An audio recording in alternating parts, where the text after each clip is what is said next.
Hey y'all, this is my review for Kandi and the Gang, episode 7. I'm so hungover right now, y'all, but I'm gonna push through this review. I'm gonna get it. But anyway, let's get into this episode.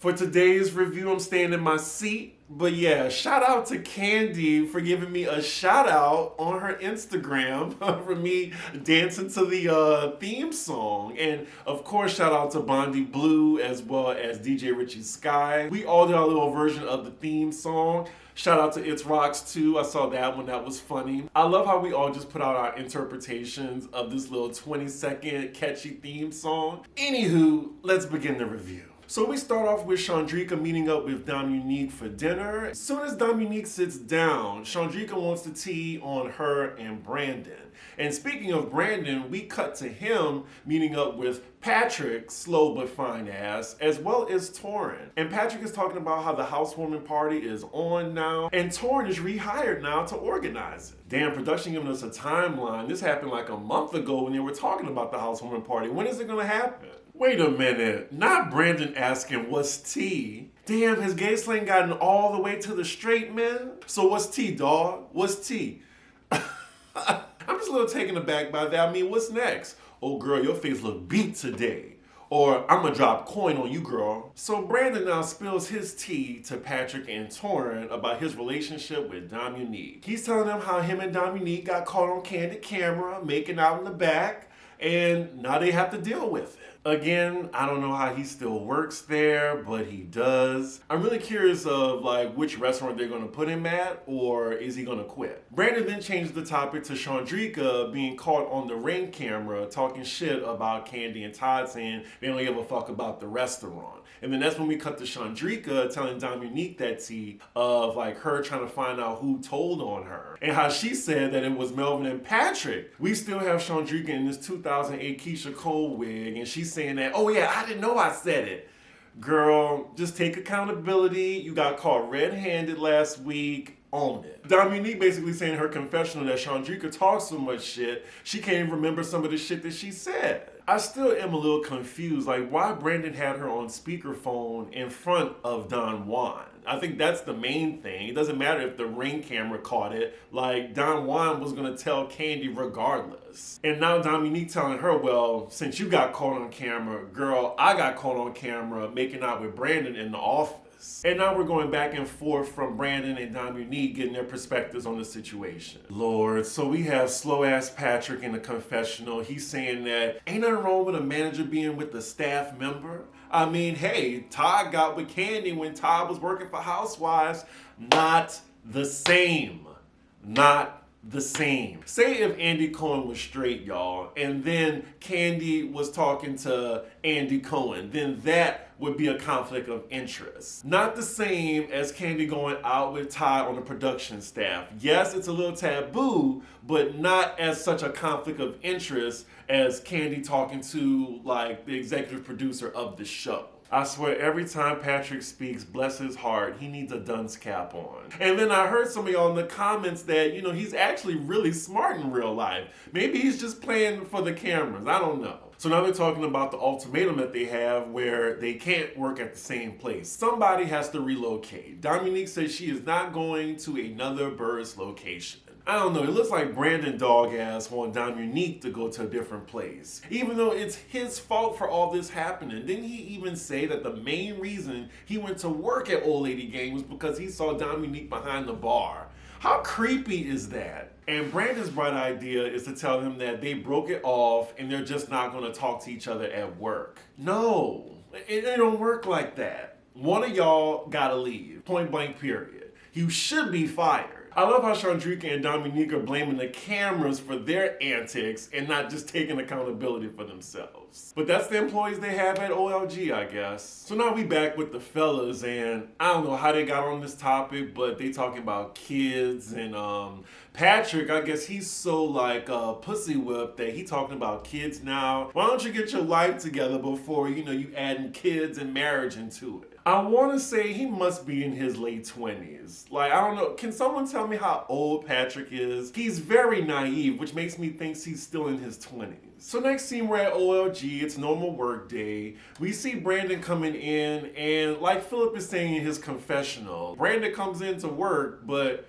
what is he doing when he's at work? Nothing.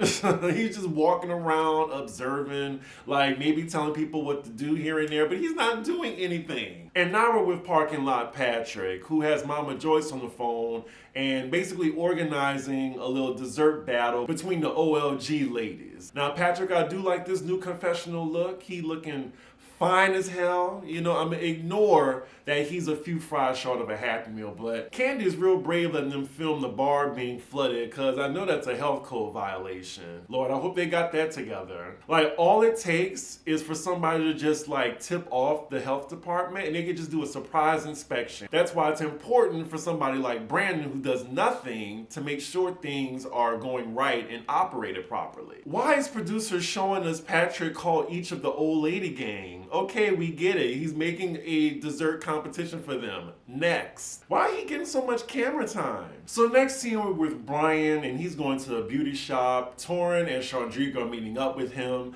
I think these three are my favorite on the show. Like, I say a lot about Chandrika, but she is very entertaining. Brian lets the audience know that he wears wigs. In other news, the sky is blue. But still, like, he just takes off his wig, and he said once his hair was thinning, that's when he started to wear them.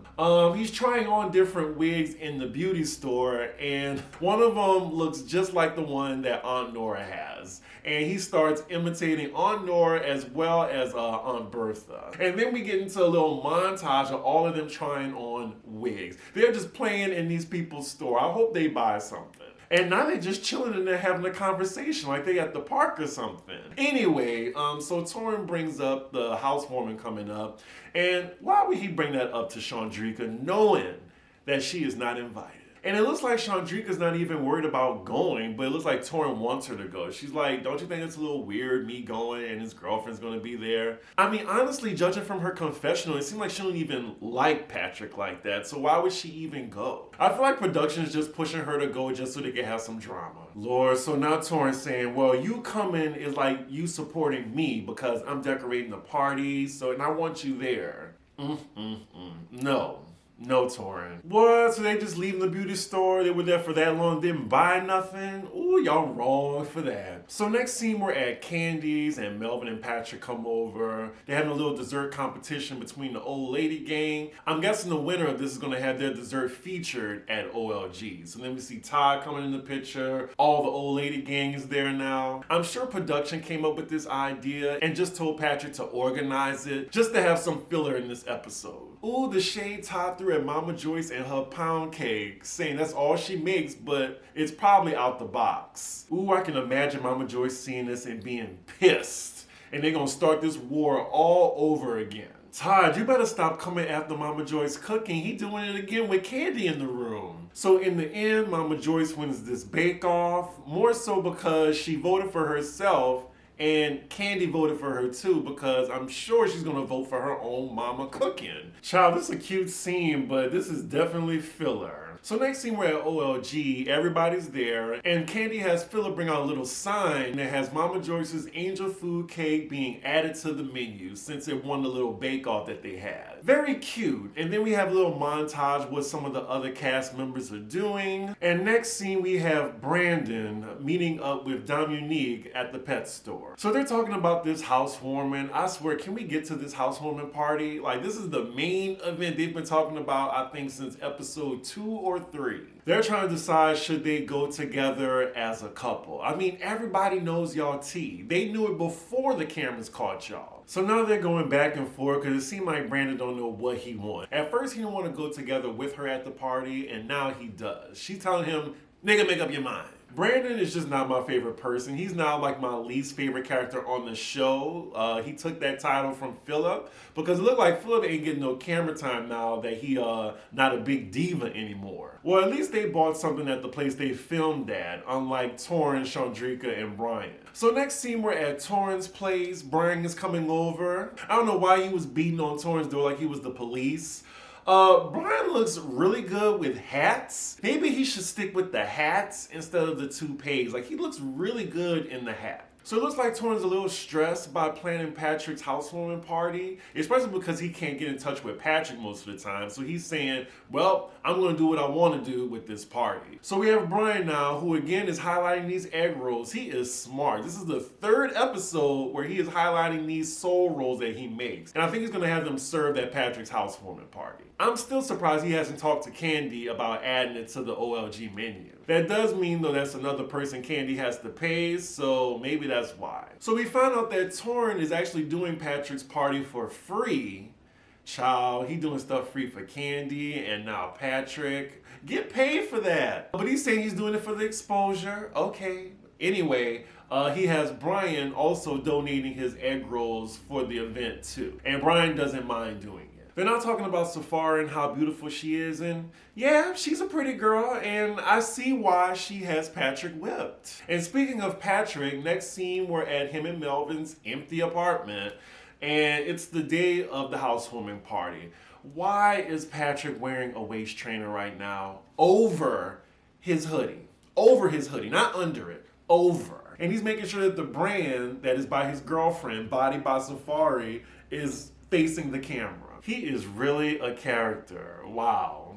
I see why he was casted. Like, this all has to be an act. He cannot be this dopey. This living space is tripping me out. Like, where are the rugs? Like, the couch, the end table, something is just a blank, empty room. And then they had that little bean bag and rug in the corner that his girlfriend brought over. Even Torrin is commenting on how empty it is. Where's the furniture? Torrin brings up a good point. Where's everybody gonna sit down? Where are the OLG girls gonna sit? On the floor? Ain't nan chair in the room. Patrick and Melvin's apartment, it's giving first apartment out of college. I don't know what to do with the furniture. I'm gonna just get it when I can. It's giving air mattress on the floor, no bed frame, nothing. They are too old to have an apartment looking like this. Next scene we're with Chandrika and her fiance, June. Is that really his name, June? Like June's Diary? Anyway, she's telling him that we're gonna go to this party tonight. We're just gonna show our face and leave. I don't understand why she's going to this party. Like, the last time she saw Patrick, she was accusing him of snitching on her and saying that he was the one that said Kandi and Todd don't give a fuck about the restaurant. Her man June looks like he's not a fan of Patrick. And again, why are y'all going? Production is making them. I just know it. So next scene we're at OLG. It's 2 hours before Patrick's housewarming party. It looks like most of the cast is going to meet at OLG to pregame, and then they're going to head over to Patrick's. You have Dominique coming in. She sees Brandon working as he's just sitting at the bar doing nothing. And I thought they said they were just going to not acknowledge each other at work. And he's like, you better come over here and hug me. And of course she hugs him. So much for that idea. So we see Torrin at OLG hauling tables out. Are they going to use OLG furniture at Melvin's place? I guess Kandi is allowing that. And then Torrin tells the Kandi Can that he needs to stop doing events for his friends for free. Yes, sir. Charge them. Patrick is charging $10 a car in Kandi's parking lot. He can pay you. So now we're back at Patrick and Melvin's place, and it's a little bit before the party's supposed to start. They are really having a housewarming party with no furniture. The first people to arrive is the old lady gang, and you know, they asking, ain't nowhere to sit? Like, they couldn't get some folding chairs for like people to sit down? And then we see Patrick telling them, y'all like the ambiance? The ambiance. He cannot be this stupid. I refuse to believe it. He's playing this up for the cameras. He has to be. Judging from Aunt Bertha's facial expression, that's my sentiments right now. What is this ghetto shit he invited everybody to? And speaking of ghetto, he really took the tissue out the bathroom. I'm guessing to deter people from taking a shit in his bathroom. You got guests bringing over free food and housewarming gifts for you, and they can't even use your damn bathroom? Okay, Giselle. They really got Aunt Bertha sitting on a suitcase. A suitcase! Cancel this party now. Yeah, this housewarming is a fail. I mean, Kandi and Todd arrived. I mean, at least there's food at this party, but you have people sitting on the floor in that tired-ass beanbag. Patrick really needs to stop talking. Like, I think this episode has really displayed his idiocy. Seriously, I think he needs to go on his social media and prove to people that he actually is intelligent in real life. This is such a low budget affair. Oh my goodness. Like the secondhand embarrassment I feel right now. But now Brian is doing an impromptu performance. Brian, I get that you can sing, but why this song? For this atmosphere, for this ambiance. Oh my God, and all of them are mocking his singing in their confessionals. Even Kandi. Ooh, I'm guessing it looks like Brian needs to stick to making egg rolls. And production think they funny. They put 10 minutes later. He was singing Amazing Grace for 10 minutes. Oh, this party is a dumpster fire. He's still singing 15 minutes later. I totally forgot that Patrick and Melvin's place is literally across the street from OLG. So all Dominique and them have to do is just walk there. So then their plan is, for some strange reason, is Dominique and Brandon's gonna come in first, followed by Chandrika and her man. Why didn't they just come in together? It would have made the situation less awkward, I think. So as Brandon and Dominique come into the party, you see Kandi like, well, there go the lovebirds. I definitely don't think this was a good idea, knowing that the owners of the restaurant that you work at are there and y'all are just coming as a couple, a manager dating a staff member. I mean, at least Todd acknowledges one of them gotta go. So then Dominique tells Patrick and Safari that Chandrika and June are downstairs. We're just giving you a little warning that they're on their way up. So they didn't know that Chandrika and her man was coming?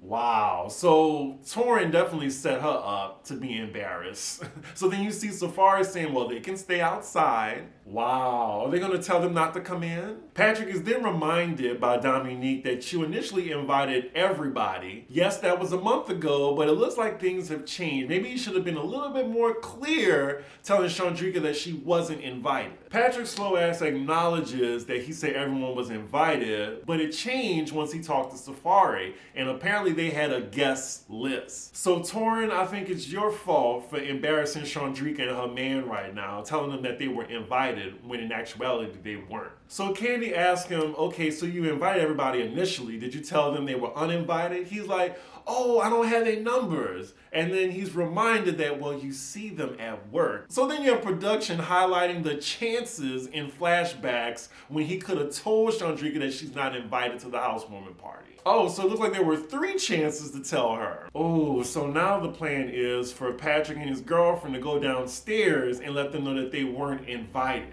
And Torin says he's gonna go downstairs with them. This is definitely about to be an awkward moment. They are doing Chandrika dirty. Like, Dominique didn't even go back outside to check on her friend. If I was Chandrika, I'd be mad at everybody involved. So the 3 of them come outside and they're face to face with Chandrika and June. You have Patrick, dumbass. So y'all, here's the problem.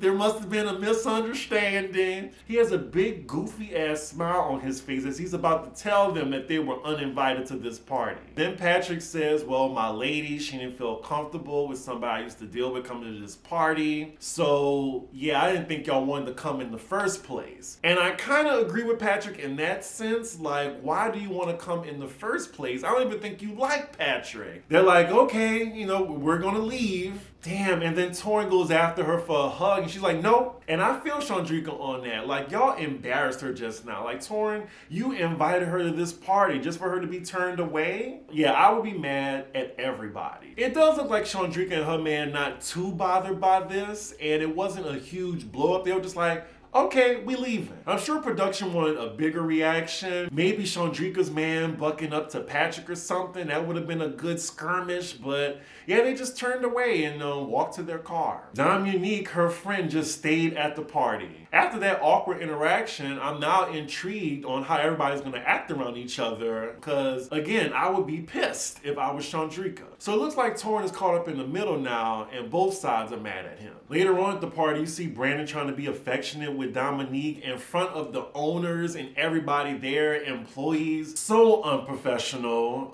The old lady gang just looking like, Why is he still working at OLG? He has some balls being affectionate with a staff member in front of everybody at this event. He is literally rubbing her ass in front of everybody. And now you have the cameraman catching everyone's looks, judging them. And that is where the episode ends. Y'all, that was a terrible ghetto-ass function, and I would love to know what y'all thought in the comments. Who do y'all think was wrong in this situation? Like, was it Chandrika's fault for coming to a party that she knew she was probably not welcomed at? Or was this Torrance' fault? I'm thinking that it was Torrance' fault for inviting her. It was Dominique for just leaving her outside, like leaving your friend. I actually feel bad for Chandrika in this moment. And let's look at the preview of what's gonna happen. Uh-oh, next episode we have some drama. Okay, this one looks a little spicy. Finally, we got some fights. But that was my review, y'all. I enjoyed this episode. We got 3 more to go. With that, make sure y'all like, comment, and subscribe. And I will see y'all for the next episode. Bye.